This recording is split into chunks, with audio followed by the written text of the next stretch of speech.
నిహారిక కొణిదెల ఈ పేరుకి పరిచయం అవసరం లేదు. మెగా బ్రదర్ నాగబాబు గారి కూతురుగా ఇండస్ట్రీకి యాంకర్గా ఎంట్రీ ఇచ్చింది. ఆ తర్వాత ఒక మనసు చిత్రంతో హీరోయిన్గా పరిచయమైన నిహారికకి పెద్దగా కలిసి రాలేదు. 1-2 సినిమాలకి మాత్రమే పరిమితమైంది నిహారిక.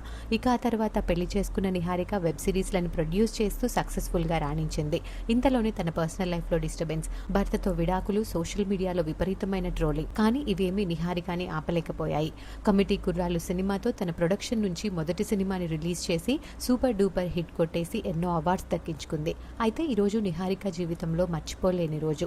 మెగా ఫ్యామిలీ నిహారికని చూసి గర్వపడే రోజు. నిహారిక తను ప్రొడ్యూస్ చేసిన కమిటీ కుర్రాలు సినిమాకి బెస్ట్ తెలుగు ఫిలింగా 72వ నేషనల్ అవార్డుని సొంతం చేసుకుంది. ఈ రోజే ఈ అవార్డ్స్ని అనౌన్స్ చేయడంతో మెగా ఫ్యాన్స్తో పాటు మెగా ఫ్యామిలీలో కూడా సంబరాలు చేసుకుంటున్నారు. ఒక అమ్మాయి ఎన్నో ఒడిదుడుకుల తర్వాత ఒక సక్సెస్ని అందుకోవడం అంటే అది మామూలు విషయం కాదు. అది అందరికీ తెలిసిందే.